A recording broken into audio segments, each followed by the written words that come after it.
All hope abandon, ye who enter here. Dante Alighieri, the renowned Italian poet, philosopher, and thinker of the Middle Ages, was a true visionary who warned us about the world and its evil. Through his literary masterpiece, the Divine Comedy, he explored the depths of the human psyche, the nature of evil, and the ultimate fate of the human soul. At the core of Dante's philosophy is the idea that evil is not merely an external force, but a fundamental aspect of human nature. According to Dante, evil arises from the human soul's inclination towards sin, which leads to the separation from God, the source of all good. This separation, or the state of being in hell, is not a punishment inflicted by an external deity, but a natural consequence of one's actions. In the Divine Comedy, Dante describes the 9 circles of hell, each representing a specific type of sin and punishment. The journey through these circles is symbolic of the human soul's descent into darkness and the struggle to overcome the inner demons that lead to sin. Dante's depiction of the human psyche in the Divine Comedy provides a unique perspective on the nature of evil. He portrays the human psyche as consisting of 3 parts: the rational, the emotional, and the instinctual. The rational part, represented by Virgil, is the guiding force that helps one make rational decisions. The emotional part, represented by Beatrice, is the force that provides emotional support and inspiration. The instinctual part, represented by the 3 beasts, represents the primal urges that lead one towards sin. Dante's exploration of the human psyche and the nature of evil in the Divine Comedy has profound implications for our understanding of human nature. It highlights the importance of self-awareness and self-reflection in overcoming our inner demons and achieving spiritual growth. It also underscores the idea that evil is not an external force to be defeated, but an internal struggle that must be confronted and overcome.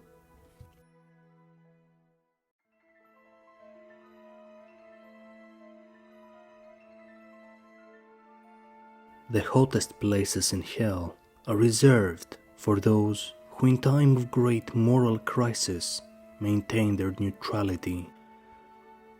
Dante's depiction of hell is a rich tapestry of symbolism and allegory, and can be seen as a reflection of his own psychological state. The journey through the Inferno can be viewed as a representation of the human psyche, and the punishments inflicted upon the souls in its circle of hell can be seen as a reflection of the corresponding psychological malady.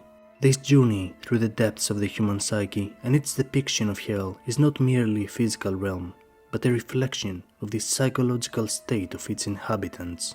Each circle represents a different type of sin, from the lesser sins of incontinence and violence to the more severe sins of fraud and treachery. There are a total of 9 circles. The first circle, Limbo, is reserved for the unbaptized and the virtuous pagans, who are neither punished nor rewarded, but are forever separated from God. This can be seen as a metaphor for the human desire for meaning and purpose in life, and the despair that can result when these desires go unfulfilled. The second circle, Lust, is reserved for those who gave in to their carnal desires and were unable to control their passions. This can be seen as a metaphor for the human struggle between reason and emotion, and the ways in which our desires can lead us astray. The third circle, Gluttony, is reserved for those who overindulged in food and drink and were unable to control their appetites. This can be seen as a metaphor for the human tendency towards excess and the ways in which we can be consumed by our own desires. The fourth circle, Greed, is reserved for those who hoarded wealth and possessions and were unable to share with others. This can be seen as a metaphor for the human desire for material wealth and the ways in which this desire can corrupt our relationships with others. The fifth circle, Wrath, is reserved for those who gave in to anger and violence and were unable to control their aggression. This can be seen as a metaphor for the human struggle with our own emotions and the ways in which anger and resentment can consume us.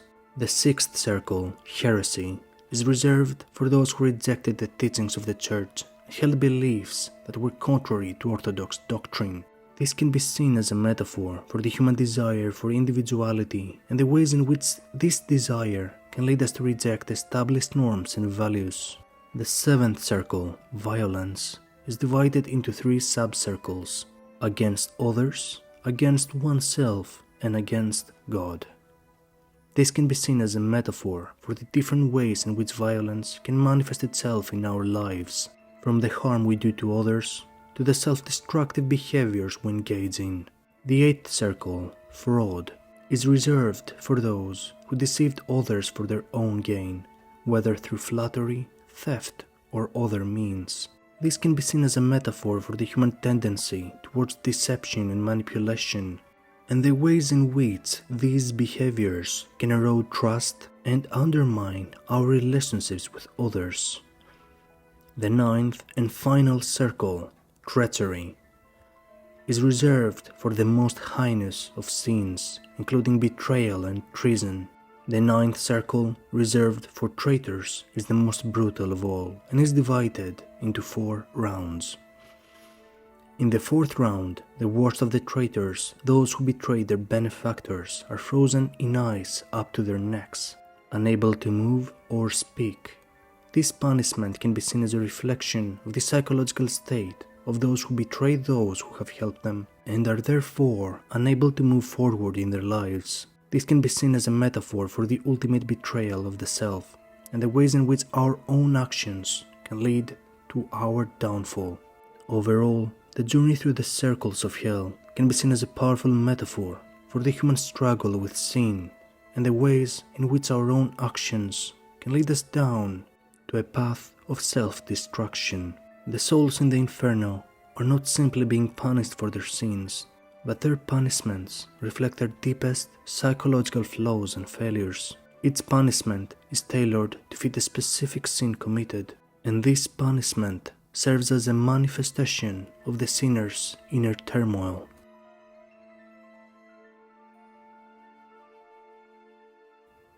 Consider your origin. You were not formed to live like brutes, but to follow virtue and knowledge. Virgil, Beatrice, and the 3 beasts symbolize the 3 parts of the human psyche: the rational, the emotional, and the instinctual. Each of these characters represent a specific aspect of the human psyche and serves as a guide to Dante as he journeys through the circles of hell. Firstly, Virgil represents the rational part of the psyche, which is responsible for making logical decisions and assessing situations logically. Virgil is a wise and knowledgeable guide who represents reason, wisdom, and logic. He guides Dante through the circles of hell and helps him to understand the nature of sin and its consequences. Virgil embodies the part of the human psyche that seeks to make sense of the world and find meaning in life. Secondly, Beatrice represents the emotional part of the psyche, which is responsible for providing emotional support and inspiration. Beatrice is Dante's love interest, and her beauty and grace inspire him to continue on his journey through hell. She represents the part of the psyche that provides comfort, hope, and inspiration during times of hardship and struggle. Her role in the Inferno is to inspire Dante to continue on his journey and to help him find the strength to overcome the challenges he faces.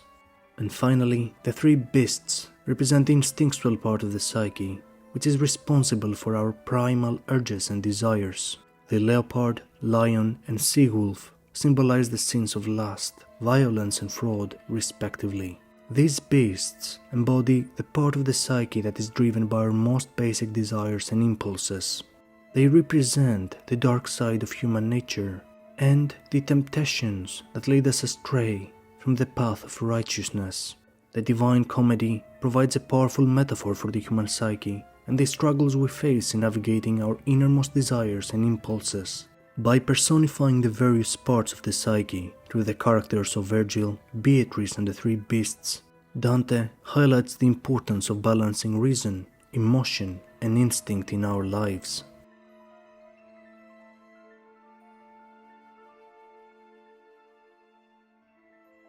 These mountains of such sort that climbing it is hardest at the start, but as we rise, the slope grows less unkind. In conclusion, Dante's Inferno presents a thought-provoking examination of evil and its relationship to human psychology. Through his depiction of the 9 circles of hell and their various punishments, Dante presents a worldview in which evil is not only a moral failing, but also a fundamental flaw in human nature. However, the question remains, can evil be fully understood or overcome? Dante's own work suggests that while it is possible to recognize and resist evil, it can never be fully eradicated from the human psyche. The journey through the Inferno is not just a physical one, but also a psychological one, as Dante must confront his own flaws and limitations in order to progress. In this sense, Dante's work can be seen as a call to self-reflection and moral growth. It reminds us that the struggle against evil is not just a matter of external forces, but also a personal and internal one.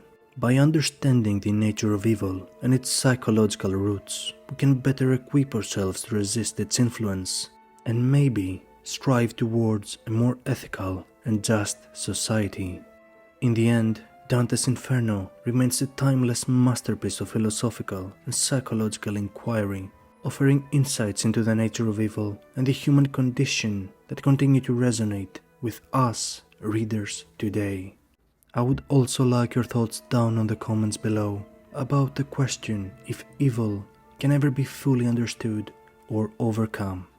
Thank you for watching, and if you enjoyed this video, please hit the subscribe button and turn on notifications to stay updated with our latest content. Join the Elysian Soul community and never miss out on new videos.